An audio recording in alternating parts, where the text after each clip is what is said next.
Welcome back to Havana Media. My name is Boniface Awino, and as usual, I'm going to be your host for today. There is something that I said here yesterday, just immediately after the voting, whereby whereby 205 members of parliament voted yes, and 115 voted no. It means that the majority won the yesterday's second reading by 205 over 115. And I said this is the statement that I made, that these members of parliament that have voted yes, it will not be easy. It is not going to be easy for them, because one thing they were forgetting was that the Gen Zs and the people that are within the Nairobi County who are demonstrating were just trying to do that simply because they were within. But and then these members of parliament were trying to hide behind other members of parliament, not knowing that they have got their own constituencies that they are going to face. And my statement was very clear that these members of parliament, what is going to happen to them any moment they go back to their constituencies will be a story to tell. This is what I said. I said very well that these members of parliament, any moment they land into their constituencies, the places now that they were elected, in areas where they were elected, now the villages that people like Ichungwa was talking about when Rigathi Gachagua was going to back to the village, when he was saying that these villagers don't understand anything. And I say that let us not let Kimani Ichungwa not look down upon these villagers, because it is only these villagers that knows the pain of waking up in the morning at 3 a.m. going to vote for people who doesn't care about your life. It has started, and today Dagoretti North Member of Parliament, that is John Kiari, was booed when he was trying to talk at one of the burials at Dagoretti North, and it forced him to stop the speech.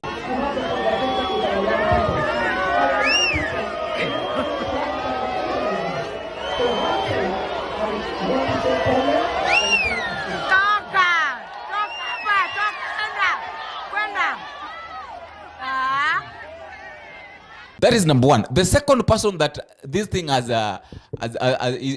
really panic over this thing is Gideon Oanda. That is a member of parliament that comes from Bondo constituency. Gideon Oanda now was worse, because the elections or the Gen Zs, the people that elected him, the youth that come from within Bondo, decided to make a coffin.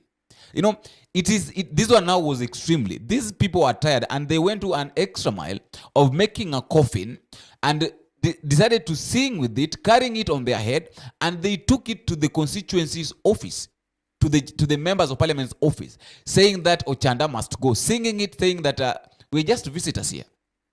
Go! Oanda must go! Oanda must go!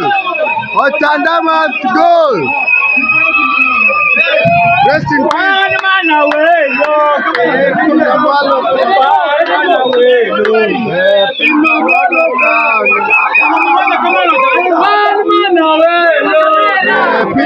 Badir also, they are saying that they want to go and greet him. So the youth from Kwale County decided to go and visit Abdallah Badir in his constituencies, in his office, and they even climbed trees.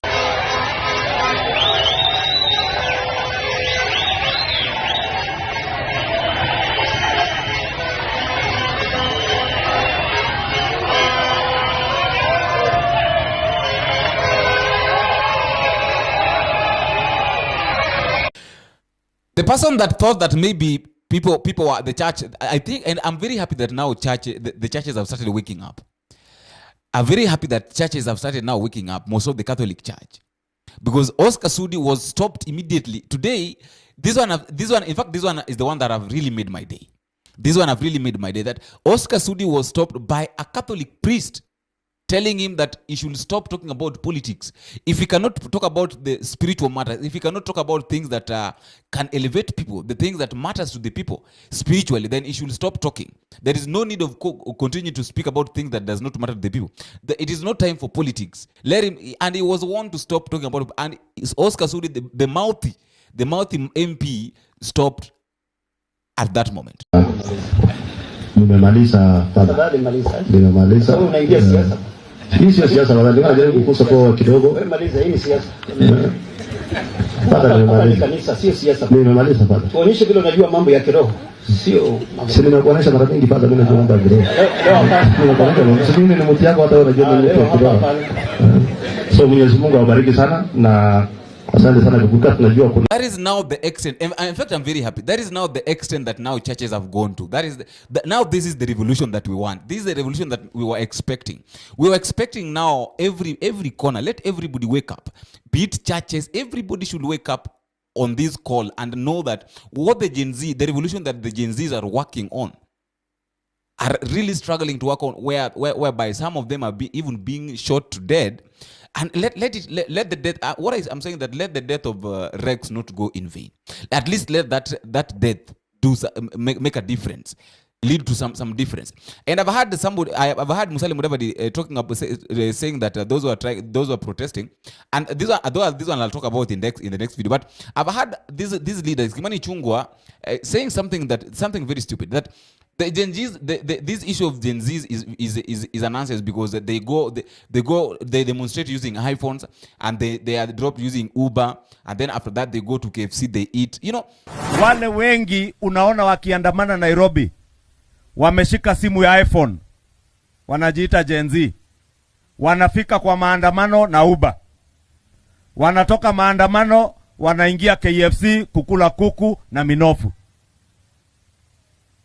Ama hamkuwaona? Muliwaona? Maji ni ile ya chupa. Hao hawajui kukosa stima ni kitu gani.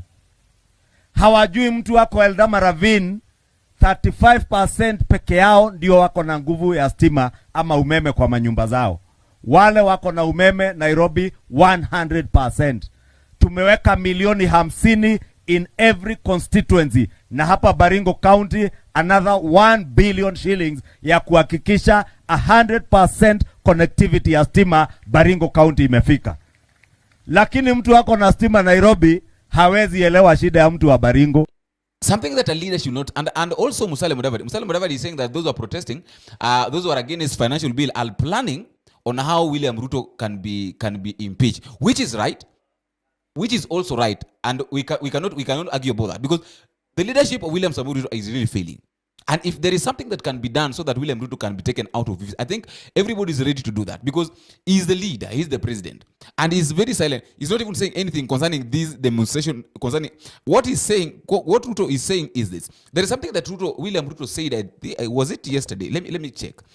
This is what William Ruto said, that the MPs should pass the financial bill to secure jobs for intern teachers, help, and school feeding programs. You know, that is so the aim of the president is that this bill should be passed so that they get what they need to get. Because talking about help, and they are done away with it. Talking about school fees and school feeding program, yet they are done with they are done away with it. I don't see any point in it. So, you know, sometimes I wonder. And President Uhuru Muigai Kenyatta talked about this thing and the issues of Gen Zs, and he said very well. I don't know whether she will call President William Ruto a prophet, a president's prophet, or I don't know how we should put it. But because he talked about this, and he said very well that there is a generation that is coming. There is a generation that is rising. A young generation is rising, which is, if not looked up very keen, if people will not be very keen with this generation, then they will be like a time bomb to the country. People ignored it. Those who are in power but then ignored it, thinking that it will not come to pass. People like William Ruto ignored it. Right now, they are facing it.